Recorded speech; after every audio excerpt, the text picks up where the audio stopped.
Hello and welcome to another Overlord lore video, and today we are going to take a look at Draudilon Oriculus, the Queen of the Dragon Kingdom, and one of the actual smartest and best people in charge in the entire new world.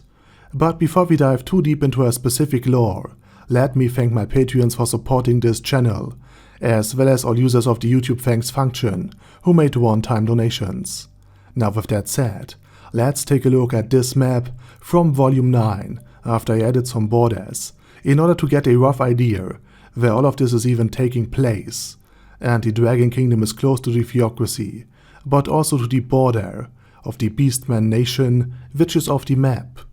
And it is currently in great danger of simply being overrun by the Beastmen currently invading it. And overseeing this mess is Draudilon, the grandchild of Brightness Dragonlord, one of the very few remaining Dragonlords. Now you might say, wait a minute, this isn't Draudilon, this is Noe. And yes, you would be correct, because we don't have a picture of her yet, so I used Noe instead, a dragon from Fire Emblem, and also Myr and Ena from older Fire Emblem games where people used to actually wear clothes for some reason. Weird, right? But still I think that these depictions would match her appearance, at least in my opinion, to a certain degree. And with that said, the daughter of the Dragonlord should also have been in Season 3 though. But sadly she wasn't, and with Season 4 only truly touching upon the Empire, the Sorcerer and the Dwarven Kingdom, we also likely won't see her in either of these episodes and parts of the season. And since the 15th novel will deal with Zashi and the elves in general, it is also likely that we won't see Draudilon in it at all. So I figured I'm doing her lore video now, rather than just waiting 5 more years or so. And with that said, let's continue. Draudilon grew up with her great-grandfather actually around, and Brightness taught her about wild magic, and what it is, how to use it, and how very dangerous it could be. And it seems to be that the definition of whatever constitutes a true Dragonlord or not is not so much the dragon part, although that is related, but the ability to actually use wild magic. But with that said, Draudilon is only the great-grandchild of Brightness, and her diluted bloodline, or far more likely her tiny soul, is simply incapable of controlling wild magic, and it greatly limits her ability to both use and control it properly. But still, with all of that said, Draudilon has not only learned an ultimate move from her grandfather that could in theory wipe out the entire invading Beastman armies, or if she miscasts her own population, but also she knows about the ultimate techniques of Platinum and the other true Dragonlords. But even with this knowledge, Draudilon lacks the means to cast such a potent technique, even if she would know how to control it, since it would require 1,000,000 souls just to fuel the spell. And since she can't control her own wild magic abilities properly, she's not only known as a true, but also as a false Dragonlord. But still, she retains some abilities and blessings that came from her bloodline. While her body is no stronger than that of an ordinary woman, she can transform herself from, as Emperor Jergnef had put it, an old hag to a sweet and innocent child. And since Draudilon Oriculus is also a very able politician, she uses her ability to her advantage. By pretending to be just a child, her enemies will underestimate her. And protecting her, and by extend her nation, will also be something that all sexes and age groups can agree upon. Although this attracts a bit too much of unwanted attention from a certain adventurer.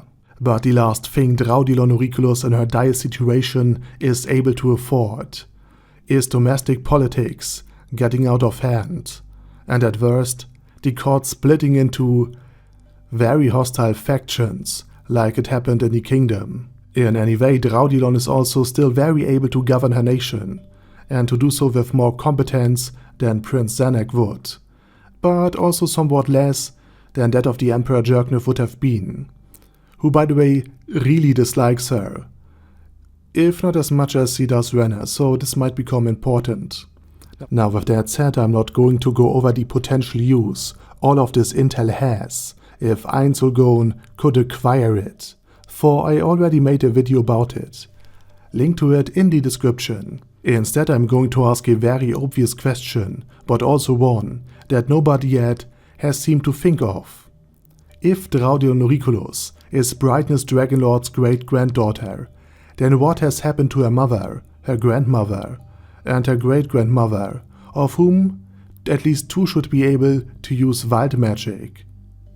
Far, far better than Draudilon herself. Now, since Draudilon's body is no stronger than that of a normal ordinary woman, and since at least one form of hers ages normally, and since the nation is not for the first time at war with the Beastmen, it could be that her parents and even her grandparents might have simply perished to protect all of it.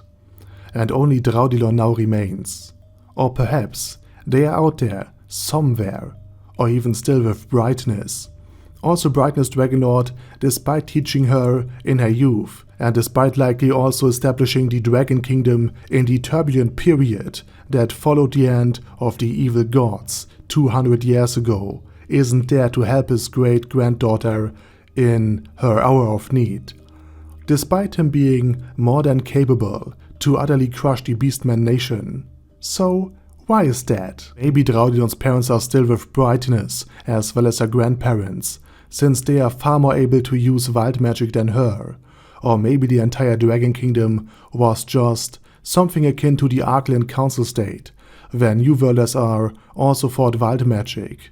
Maybe Brightness wanted to test how many generations it takes for his blood to dilute, to the point that even with the knowledge of how to use it, fought by him, his offspring wouldn't be able to use it properly anymore. I mean, after the invasion of the 8 Great Kings and the, from Brightness' point of view, recent incursion of the evil spirits, it could be that he also now tries to gain more and more power by recruiting with his other tail.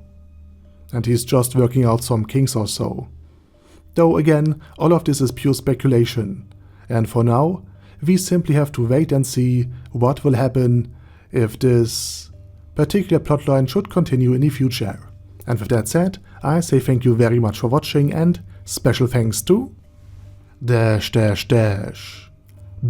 Yi, Ben C, Chrissy, Crowley0221, Sia, Death is Mercy, Deathless Dragonlord, Dystopia II, Enigmatic Unicorn, Feral Shivan, Guy with That Head, Hector Marino, Hoss, Huster, Jacob G, Jana B, Jason, Chromius, Legendarius, Lelouch Britannia with a Mustache, Lexus Fox, Lord Nishikian Rai, Lord Touch Me, Merovec, Mr. Shoes, Mr. Tweaker, Michael R, Michael Y, Normal Toad, Okill, Overlord General Gasper, Paddy Pantum, Personage, Primus 11, Shadow Lightning Wolf,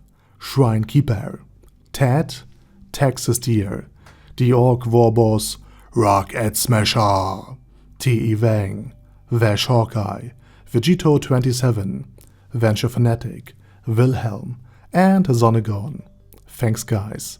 Anyway, have a nice day, and I hope to see you all again soon under my next video.